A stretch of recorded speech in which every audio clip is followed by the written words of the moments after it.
Sorry, I also want to record this option. Record this. Okay, so starting over again here. So let's say we have a rabies 1 year or IMRAB rabies. Now you notice we have a uses field down here, inventory uses. So this will be available to everybody. It'll be released tonight. So you'll either see it late tonight, depending on your time zone, or early tomorrow morning when you wake up. And what I did here is I now have 3 separate child categories. So it's very easy for any inventory item. I come here and I hit new use, right? And I could, if I wanted to, I could say IMRAB, 4 years, if that were desired, right? And I could, well, we don't have a 48-month, I don't have a 48-month due date because that doesn't exist. But for example, I've now created another child right here. And I'm going to go ahead and delete that one right there. Okay. And so very easily, I can create a 1 year, a 2 year, a 3 year. I can do this with the distemper, all the vaccines that are out there. And what it will do, it will inherit, what it'll inherit the price from the parent. It'll inherit essentially everything from the parent. Okay. And the child then just basically, like in real life, the child assumes the parent's last name, the parents, certain traits of the parents, in this case, right, price and what have you. Now, what's very key is, I want to show you something. You can also create actions for this too. Now, this item, let's say, what's just going to happen, your rabies vaccines are going to have a due date.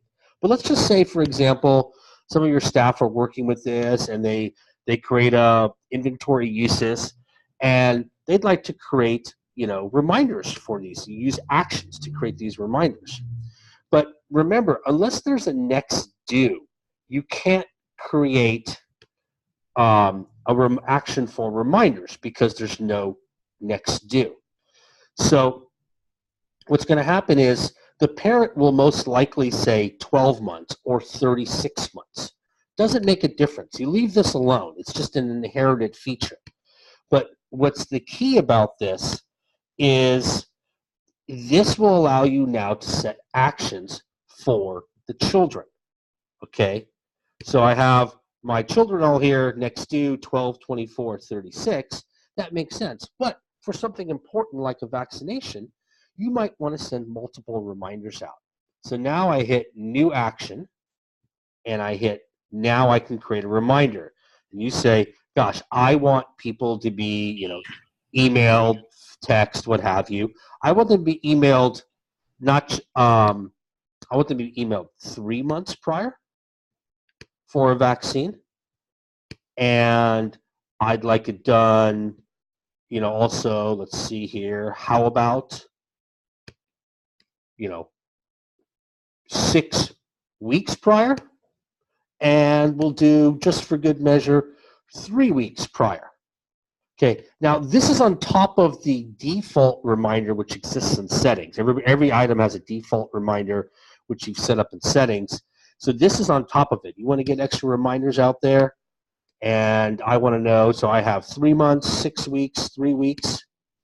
So now every one, right, of the children, whether it's a 12-month or 36-month, is going to get these extra layers of reminders. Okay, so I see the uses here.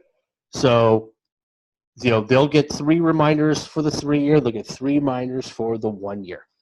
It's a fairly straightforward process. But the key is if if your staff's trying to work with this and they've created, they've merged these together and they suddenly, without a next due, you can't create actionable reminders. I'm going to pause momentarily and take a look if there are any questions. I see some here. Just a moment. Let me see these. Can the uses have different prices? Oh, thanks, Abigail. So the uses right now do not have different prices simply because there are too many factors that go into this. There could, there could be fees involved, right? Unit pricing, could be discounts involved. Generally, vaccines are, I mean, they cost the same, whether they're 1 year, 3 year, 2 year, what have you. Now, that's an enhancement some people have asked us to consider because we've already beta tested this. And that's something we will consider in the future, right? But for now, it just, the children inherit the price of the parent. Now, here's another little trick. Let's say to create this, I created this example in the beginning, I mean, prior to the meeting. Let's say I have rabies out there and I want to combine them to make it easy. So I have a 1 year rabies, right, in my inventory. Notice I have 60 on balance here. And I have a 3 year rabies. You're like, well, how do I do this? No problem. Go ahead and merge the item, rabies 3 year. So now take my existing rabies, and before, everyone in Vetter had to do that. You had to segregate these. See, we're big integrationists. This is a good thing. And we're going to merge these together. And now this is what's going to allow me. So it's going to take a moment to merge these. Okay. And so even under adjustments, I can take a look and see what happened. Let me do a quick little check here. And it was called, yeah, so it adopted the name of the rabies 3 year. So the 1 year and the 3 year were merged together. It adopted the name of the rabies 3 year, just the way it is, okay?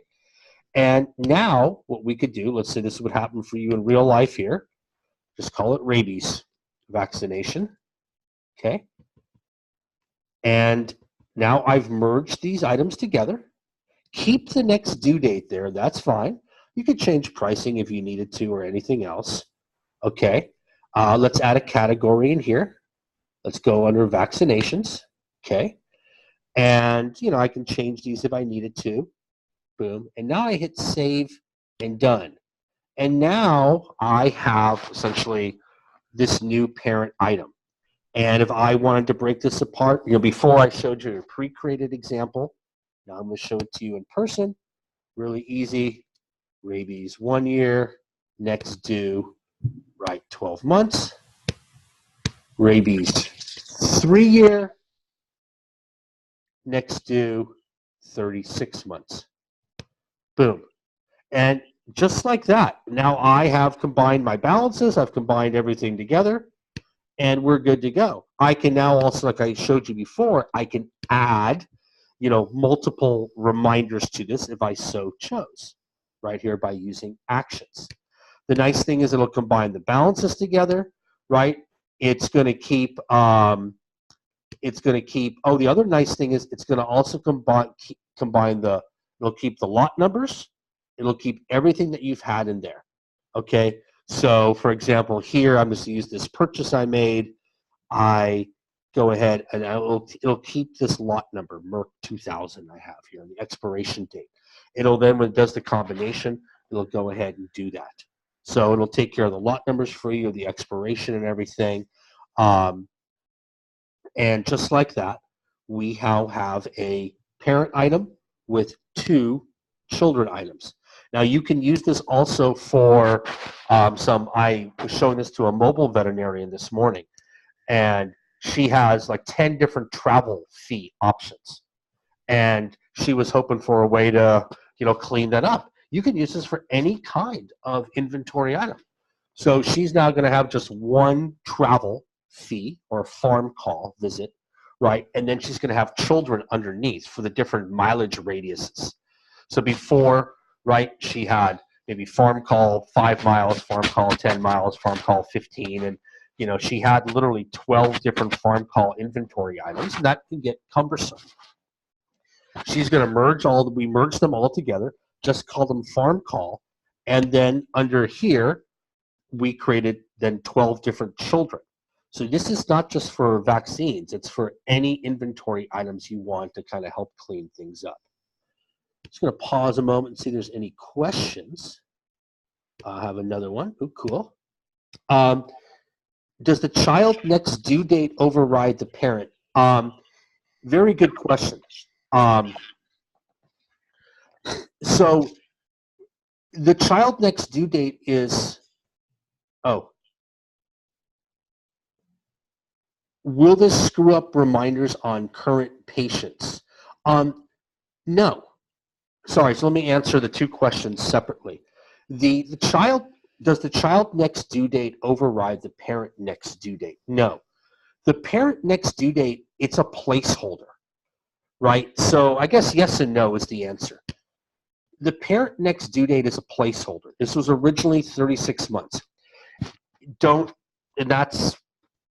this just stays there. This stays there so that you can use the actions, right, to create reminders. The children then essentially override, I'm sorry, I misspoke when I said that. The children override the parent for next dues. You keep this next due here. Just something needs to be there. It could be 1 day, for example, right? I could change this to 1 day. Doesn't make a difference. It's just as important to have something next due so that I can use actions to create multiple reminders. The children, and I'm sorry, it was Dr. Gillespie there, I think. I'm sorry for misspeaking. The children override the parent, right? So now we have a 12-month and a 36-month. Somebody else also asked me is, if I merge them, will it screw up reminders on current patients? No, because they're still going to get their reminder for a 1 year or a 3 year, right? They were set separately. Those reminders will stay in place. That's an excellent question. Are there other questions that I might be able to answer? Okay, so to repeat again, right, merging them together, just like I showed you, boom. You've got, like I said, you can merge any inventory items together. It's going to then carry over the lot numbers, the expiration dates, your past purchase history, etc. Okay, when they are merged, and just make sure there's something in the next due, because the next due, like I said, enables you to use actions, which are, I think, a very powerful and effective feature to set up multiple reminders. Then you just use uses to create as many children as you want, and now they will be underneath here, and you're not going to have that problem before having always to segregate your vaccines. Okay. So I've recorded this office hours. It will be posted in the customer community for future reference. And again, this feature will go live tonight, so you'll see it in your accounts tonight, or depending on when you go to sleep, early tomorrow morning. I'm going to check again if there are any other questions. No, looks good. I like that we had 16 clinics here. I feel important today. I thank you very much for everyone's time, and I wish you all a great rest of the day. This is Matt. You all know me by now, so if you need further detail here, suggestions, comments, you guys all know where to find me. Matt@vettersoftware.com. I think half of you have me on your speed dial anyhow, so just give me a call and we'll make stuff happen. Thanks a lot, everyone, and have a great rest of the day. Bye-bye.